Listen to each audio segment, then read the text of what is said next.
She never meant to fall for him. The first time Elena saw Marco De Luca, the infamous Mafia boss of the Valente syndicate, he was all power and danger, the kind of man you run from, not toward. But there was something about the way he looked at her that night in the rain, when she dropped her umbrella and he silently handed it back, eyes dark as the storm, voice smooth and quiet like a warning wrapped in a promise. For months, she worked at his private club as a singer, her soft voice echoing through rooms filled with men who made their living on fear.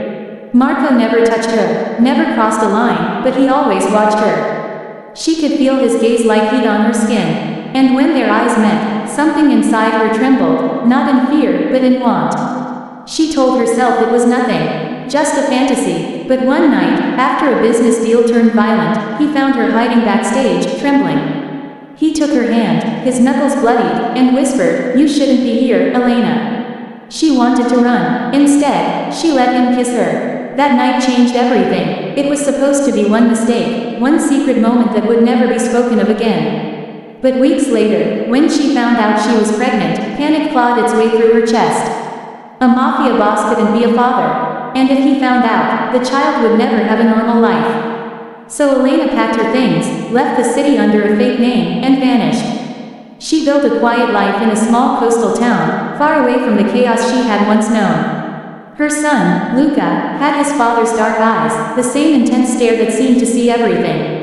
Every time she looked at him, she saw Marco's shadow, but she also saw love, pure, innocent, and worth every sacrifice. She told no one the truth. Not her neighbors, not her friends, not even Luca when he asked about his father. 5 years passed, and then, one morning, everything she had built began to crumble. A black car she didn't recognize was parked across the street. A man in a dark suit asked the shopkeeper her name. She knew what it meant. They had found her. That night, there was a knock on her door. When she opened it, her heart stopped. Marco stood there, older, sharper, more dangerous than she remembered, but his eyes were the same. Calm, cold, searching. He looked at her like he had expected this for years. "Elena," he said quietly, "you disappeared." She couldn't speak. Her throat tightened as she tried to form words. "I had to," she whispered. He looked past her, and then he saw Luca, standing in the doorway of his room, holding a toy car. For a moment, time stopped. Marco froze. His jaw tightened. The boy's eyes, those eyes he'd seen in the mirror every day, met his. Elena tried to explain. "He doesn't know who you are." Marco stepped closer, his voice low. "How old is he?" "5, she said. His eyes darkened. "5, he repeated. The math did itself. He didn't need a test. He didn't need proof. But then, on the small table by the door, he saw a folded piece of paper, Luca's birth certificate. The name written under, Father, Marco De Luca. He picked it up slowly, his expression unreadable. Elena felt her heart splinter as she saw the flicker of pain, and something else, in his eyes. "So it's true," he murmured. "You hid him from me." Tears filled her eyes. "I was protecting him, protecting both of us. You know what your world is like. I couldn't raise him in that darkness." Marco stared at her for a long moment, the silence between them heavy and sharp. Then he looked at the boy again, his son. Luca was watching him with curiosity, not fear.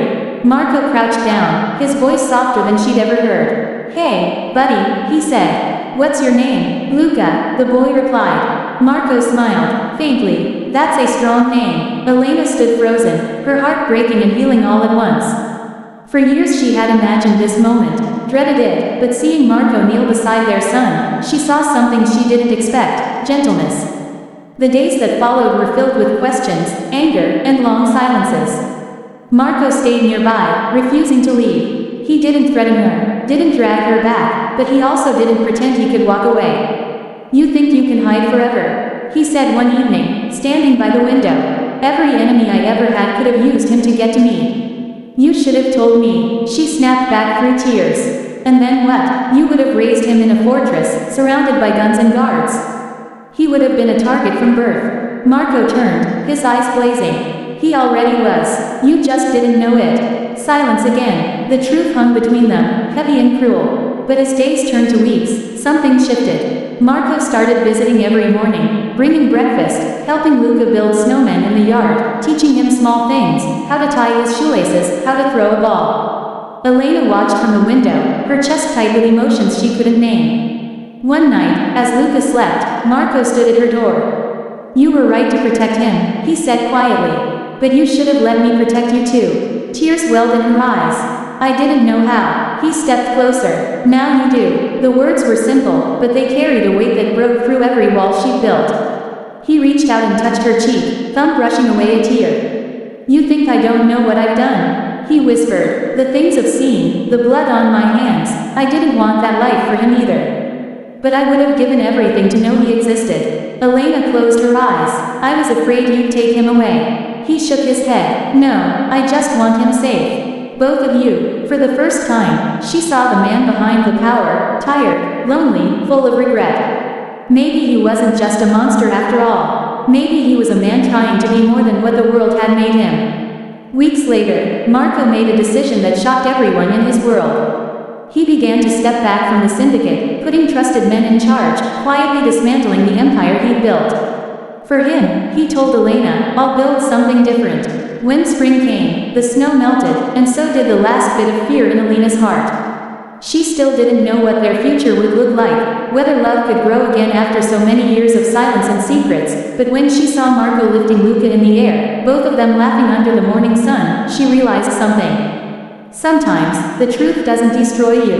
It sets you free. And as she watched father and son together, she whispered to herself, "I hid him from the world, but I can't hide him from his heart."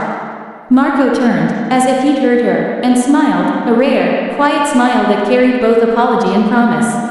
In that moment, Elena knew their story wasn't about hiding anymore. It was about beginning again. Would you like me to make this story slightly spicier, more emotional for YouTube narration, still clean but more dramatic, or keep it as it is, cinematic and heartfelt?